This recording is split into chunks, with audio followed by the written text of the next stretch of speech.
अस्सलामुअलैकुम दोस्तों, मेरा नाम डॉक्टर अली असगर है और आज की इस वीडियो में हम डिस्कस करने जा रहे हैं प्लाज्मा मेम्ब्रेन या सेल मेम्ब्रेन के टॉपिक को। तो आज के इस लेक्चर को शुरू करने से पहले आपसे एक मरतबा रिक्वेस्ट करेंगे कि अगर आपने अब तक हमारे इस चैनल को सब्सक्राइब नहीं किया, जो कि सिन बोर्ड टीचिंग के नाम से है, तो काइंडली आज ही आप हमारे इस चैनल को सब्सक्राइब करें और साथ ही साथ बेल आइकन को लाजमी क्लिक करें ताकि हमारी अपलोड करता तमाम इंपॉर्टेंट वीडियोज़ की नोटिफिकेशन आपको रिसीव होती रहे। तो आइए हम स्टार्ट करते हैं। सबसे पहले इंट्रोडक्शन की बात करेंगे। All cells, either prokaryotic or eukaryotic cell, are enclosed in a membrane which serve as their outermost living boundary called plasma membrane. अगर आपको याद हो, इससे पहले हमने बात की थी सेल वॉल की। सेल वॉल जो होती है वो सारे सेल में मौजूद नहीं थी। बैक्टीरिया के अंदर मौजूद थी, फंजाई के अंदर थी, प्लांट के अंदर थी और अलगाई के अंदर थी। ये चार ऐसे सेल थे जिसको अल्लाह ताला ने सेल वॉल दी है। लेकिन प्लाज्मा मेम्ब्रेन या सेल मेम्ब्रेन ये तमाम सेल के पास मौजूद है। अल्लाह ताला ने ये लेयर तमाम सेल को जो है वो दी है। ऑल सेल आइदर प्रोकैरियोटिक, तमाम सेल चाहे वो प्रोकैरियोटिक हो या यूकैरियोटिक। प्रोकैरियोटिक सेल वो होते हैं जिसमें ट्रू न्यूक्लियस नहीं होता, यूकैरियोटिक सेल वो होते हैं जिसमें ट्रू न्यूक्लियस होता है। तो तमाम सेल चाहे वो प्रोकैरियोटिक सेल हो या यूकैरियोटिक सेल हो are enclosed in a membrane. उसके अंदर एक मेम्ब्रेन उसके अराउंड मौजूद होती है which serve as their outermost living boundary, जो आउटर मोस्ट लिविंग बाउंड्री का काम करती है। याद रखिएगा, सेल वॉल जो होती है वो नॉन लिविंग बाउंड्री होती है, जबकि ये जो है वो लिविंग बाउंड्री कंसीडर की जाती है। उसे हम कहते हैं प्लाज्मा मेम्ब्रेन या उसे हम कहते हैं cell membrane. It separate the cytoplasm from external environment. Cell जो है ना, सेल को जो है वो क्या करती है, ये एक्सटर्नल एनवायरनमेंट से, सेल को ये एक्सटर्नल एनवायरनमेंट से क्या करती है। अगर मैं यहाँ बात करूँ, ये जो ये न्यूक्लियस है, न्यूक्लियस के अराउंड जो मेम्ब्रेन है न्यूक्लियर मेम्ब्रेन है, और सेल के अराउंड जो मेम्ब्रेन है वो सेल मेम्ब्रेन है। तो सेल मेम्ब्रेन बेसिकली क्या करती है, उसको आउटर एनवायरनमेंट से क्या कर रही है, साइटोप्लाज्म को क्या करती है, सेपरेट करती है। अब केमिकल कंपोजिशन की बात करते हैं। Most of the plasma membrane consist of approximately 50% lipid and 50% protein by wait. Most of the plasma membrane, ज़्यादातर प्लाज्मा मेम्ब्रेन जो है वो 50% इसमें लिपिड होता है और 50% प्रोटीन होता है वजन के एतबार से। The carbohydrate portion of glycolipid and glycoprotein constitute 5 to 10% of the membrane by mass. जबकि कार्बोहाइड्रेट जो होता है वो ग्लाइकोलिपिड की शक्ल में होता है और ग्लाइकोप्रोटीन की शक्ल में होता है। तो ये मास के एतबार से, वजन के एतबार से 5 to 10% होता है सेल मेम्ब्रेन का। The phospholipid molecule in plasma membrane are arranged in two parallel layers. Phospholipid की अगर हम बात करते हैं, मैं डायग्राम से यहाँ बताता हूँ, हमने डायग्राम भी यहाँ से बनाई हुई है। देखिए भाई, ये फोस्फोलिपिड का मॉलिक्यूल है। फोस्फोलिपिड जो होता है ना, इसका एक हेड वाला हिस्सा और एक क्या टेल वाला स्ट्रक्चर है। देखिए भाई, फोस्फोलिपिड का जो है ना, ये हेड होता है और एक होता है tell.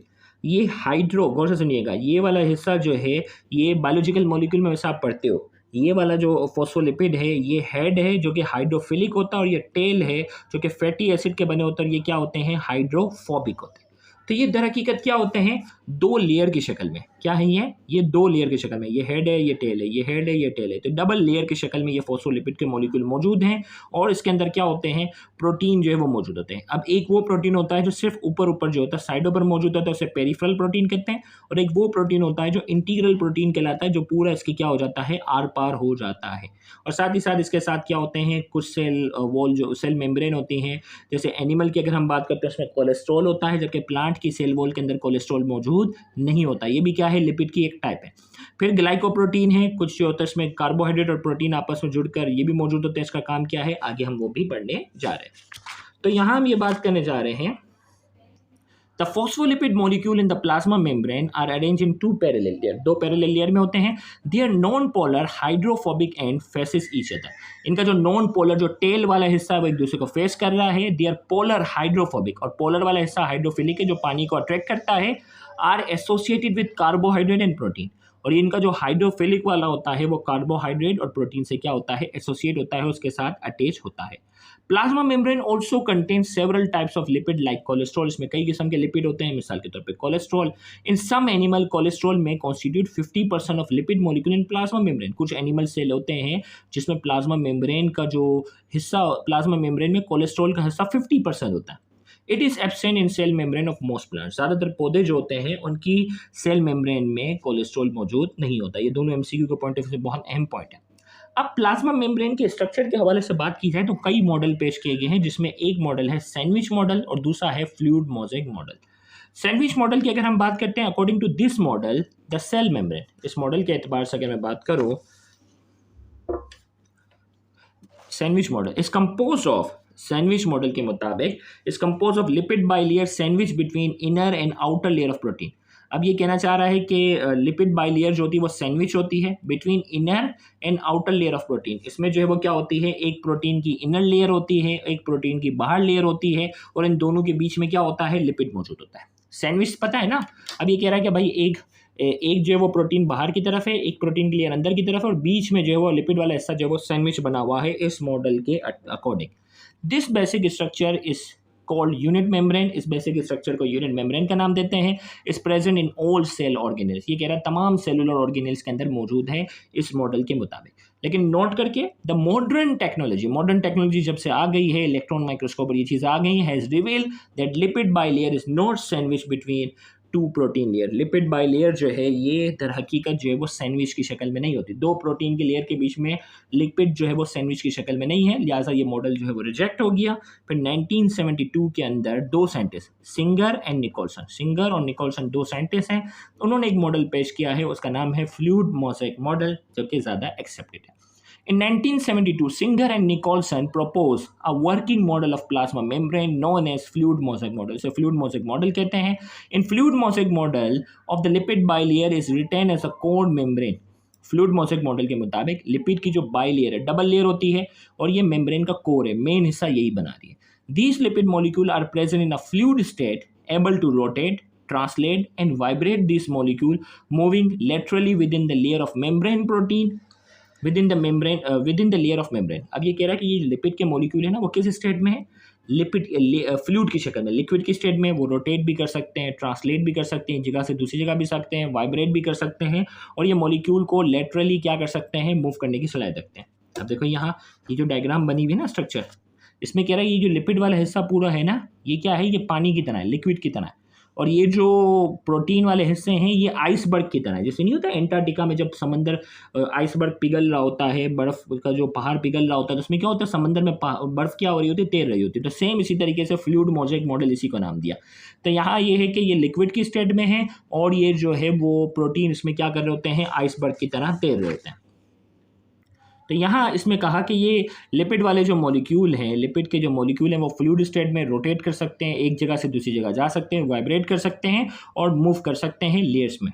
Protein are also present in bilayer of phospholipid, protein भी जो है वो मौजूद होते हैं।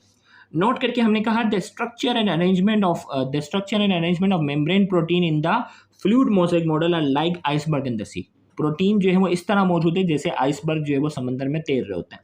The protein occur as a mosaic of discontinuous particles that penetrate deeply into and even completely through lipid sheet. अब यहाँ ये कह रहा है कि मोज़ेक की तरह, मोज़ेक ना फर्श की एक टाइप होती थी पहले ज़माने, आजकल तो घरों में मार्बल लगता है ना, पुराने ज़माने के जो घर है उसमें मोज़ेक होता था, सीमेंट लगी होती थी, उसमें सीमेंट में क्या होते थे, पत्थर होते थे, तो पत्थर वाले जो होते हैं ना, पत्थर अलग अलग होते थे, वो मोज़ेक कहलाता है।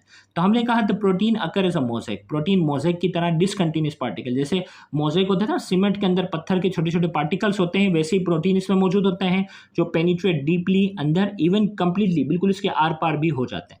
The component of plasma protein are mobile and capable of coming together to engage in various type of transit or semi permanent interaction। तो यहाँ ये कह रहा है कि प्लाज्मा मेम्ब्रेन के जो कंपोनेंट होते हैं वो मोबाइल होते हैं, हरकत कर सकते हैं, कमिंग टुगेदर एक दूसरे के करीब भी आ सकते हैं, और मुख्तलिफ किस्म के इंगेजमेंट में, यानी मुख्तलिफ किस्म के जो अटैचमेंट होती है ना पार्टिकल्स के अंदर, उसमें भी ये क्या करते हैं, पार्टिसिपेट करते हैं। अब प्रोटीन की दो टाइप्स हैं। The protein associated with lipid bilayer can be divided into two group, दो ग्रुप में डिवाइड करते हैं, इंटीग्रल प्रोटीन जिसे इंट्रिंसिक प्रोटीन कहते हैं, दूसरा टाइप है पेरिफेरल प्रोटीन जिसे एक्सट्रिंसिक प्रोटीन कहते हैं। अब इंटीग्रल प्रोटीन की बात करेंगे, डायग्राम में अगर देख लो, वो प्रोटीन जो बिल्कुल आर पार हो जाता है वो इंटीग्रल प्रोटीन है, और पेरिफेरल प्रोटीन वो होता है जो सिर्फ बार बार या तो अंदर की तरफ हो या क्या हो, बाहर की तरफ हो। तो यहाँ हम ये बात करने जा रहे हैं integral protein, a class of protein that are directly incorporated within the lipid bilayer. Protein की वो टाइप जो लिपिड लेयर के साथ जो वो डायरेक्टली इनकॉर्पोरेटेड होती है उसे हम कहते हैं integral protein. Some of these protein are believed to provide a channel through which water-soluble substances such as ions can pass back and fourth between the extra cellular and intra cellular compartment. इनमें से कुछ protein जो होते हैं वो channel का काम करते हैं, जिसके जरिए वाटर सोल्यूबल वाली जो चीज़ें होती हैं, मिसाल के तौर पर आइंस, वो सेल के अंदर और सेल के बाहर जो है वो आसानी से जा सकती हैं, यानी एक्स्ट्रा सेलुलर यानी सेल से बाहर, एंड इंट्रा सेलुलर कंपार्टमेंट यानी सेल के अंदर आसानी से इन चैनल्स के जरिए जा सकती हैं। जबकि प्रोटीन की दूसरी किस्म हमारे पास है पेरिफेरल प्रोटीन, जिसे एक्सट्रिंसिक प्रोटीन कहते हैं। अ class of protein located entirely outside the lipid bilayer on either side the extra cellular और साइटोप्लाज्मिक सब्सटेंस। अब देखो भाई, ये प्रोटीन की वो टाइप है जो या तो बाहर की तरफ होगी, या तो ये बाहर की तरफ होगी या साइटोप्लाज्म यानी अंदर की तरफ होगी, मतलब आर पार नहीं होगी। तो अ class of protein located entirely outside the lipid layer, lipid bilayer के बिल्कुल बाहर होगी, या तो एक्स्ट्रा सेलुलर साइड पे होगी या अंदर की तरफ साइटोप्लाज्म की तरफ होगी। Exhibit a loose association with membrane, membrane surface के साथ इसकी एसोसिएशन जो होगी वो लूज होगी। नोट करके दीज प्रोटीन विच में पजेस लिपिड, लाइपोप्रोटीन और carbohydrate glycoprotein side chain are arrange as mosaic within the cell membrane. ये जो प्रोटीन है, चाहे वो लाइपोप्रोटीन की शक्ल में हो या ग्लाइकोप्रोटीन की शक्ल में हो, ये जो है वो साइड चेन की तरह जो है वो मोज़ेक की तरह, ये पत्थर मोज़ेक के पत्थर नहीं होते सीमेंट में लगे होते, इस तरह जो है वो सेल मेम्ब्रेन के साथ अटैच होते हैं। फिर आपने जो है वो इस पूरे प्लाज्मा मेम्ब्रेन वाले के साथ आपने ये डायग्राम भी जो है वो अच्छे से बनानी है। अब आइए हम बात करते हैं कुछ की पॉइंट्स की। अगर लेक्चर तवज्जो के साथ सुना होगा तो की पॉइंट्स के जवाब आसानी से दे सकेंगे। Plasma membrane consist of 1.5% lipid and 1.5% protein by weight. कितना परसेंट होता है? Integral protein is also known as peripheral protein are also known as. Integral protein का दूसरा नाम बताना है, पेरिफेरल प्रोटीन का आपने दूसरा नाम बताना है।